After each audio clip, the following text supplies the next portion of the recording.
Hey everybody, it's Jason Blaha here, and today I want to chat with you guys a little bit about, understanding that oftentimes these extreme diets and fad diets don't even work, because at the end of the day, we still have to deal with energy balance, energy turnover, all of these things. And, it's always fascinating because these are the two groups of people that really come and get angry at me and argue the most, when I call them out on their diets being extreme for no actual benefit, and that's the hardcore keto people and the hardcore vegans. But the simple reality is, if you want proof that what I'm saying is right, just go join groups. Go hang out in the groups, these social media groups and forums and stuff of these people. And here's the thing that I have found, and I personally know people who are in these situations, who, when you go check out the groups, I've known people who have been full ketogenic diet for 3+ years, okay? Meaning they've been following strict keto, the high fat, moderate protein, very low carbohydrate, and of course they add butter to everything and eat their bacon and all their stuff every day, who have never gotten to a healthy body fat while doing it. In many cases are type 2 diabetic and still on medications for it, okay? And that should be kind of one of the things that tells people that maybe the keto part isn't why some people lose weight and have success on it, because clearly these people don't. And again, we know the science we know why that is. They're eating enormous amounts of fat calories and not creating a calorie deficit and eating a ton of saturated fat. I mean, ketosis or not, you're not going to lose significant body fat doing that. Maybe for a very short window, and then as soon as you get fat adapted, as they call it, you stop losing anything. That's it, you're done.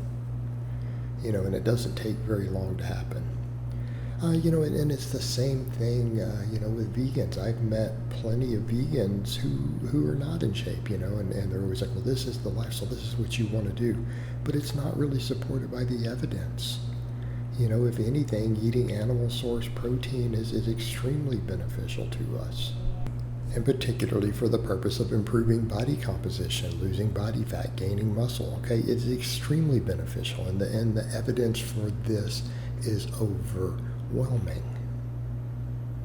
Okay? So we need to be very, very clear on things like that.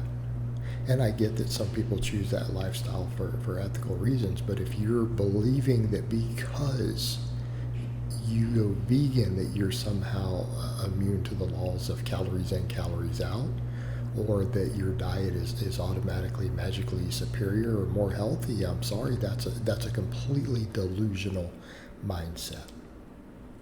And I will go so far as to say that in order to have a healthy vegan diet, you actually have to pay a lot of close attention, because there are nutritional deficiencies that will be there by default. They will be there automatically, and if they're not addressed, you're going to compromise your health. Now, that doesn't take away from the fact that, eating a lot of fruits and vegetables is healthy. It's good for you, right? You should be doing that. And, in that part of it, I would agree with. I would absolutely agree with that part. Yes, eating more fruits and vegetables is a great thing. I'll give them credit for that and say, you know what, they're right on that. But it doesn't mean that the diet's going to be healthy, because they'll then come to this whole idea that animal products are the entire cause of health problems and obesity. Well, that's just simply not true. That's just simply not true. Now, are the really fatty animal products a contributor to poor health in the West? Of course they are. They're a contributor, but they're not the sole reason. And there are plenty of vegans whose diets are just as bad as the standard American diet. Just as bad. So context here, guys, context. And that's the problem we have with these sort of cultish mentalities and these sort of diets. They become zealous because they literally, instead of using common sense, looking at all the data, they're like, this whole category of foods, which may be whole naturally occurring foods, this is the whole cause of all these problems. instead of it being poor nutritional balance, poor energy balance, all these things.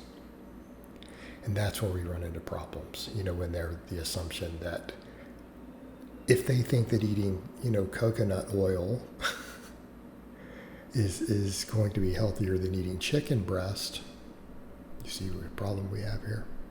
That's going to be a real problem. That's a delusional, completely delusional, anti-science nonsense belief.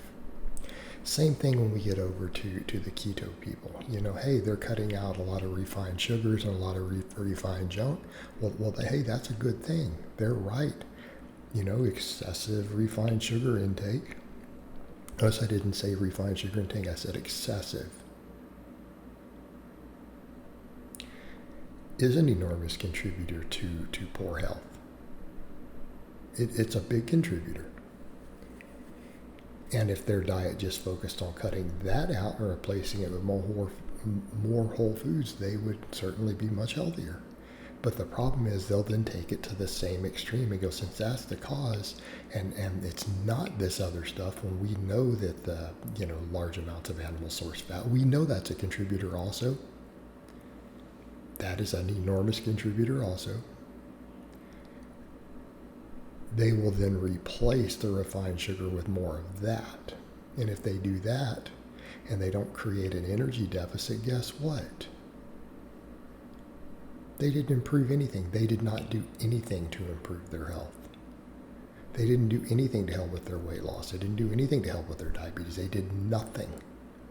They literally wasted their time. Because they took one problematic high-calorie food and replaced it with another problematic high-calorie food. Because it's not carbohydrates that are the cause of these problems. It's just the excessive amount of junk food.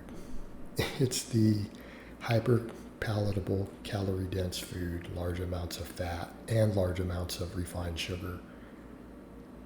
Okay. That's the problems. That's why we have these issues. And unless people are willing to address that for what it is, instead of saying, oh, it's because it's all carbohydrates are the problem.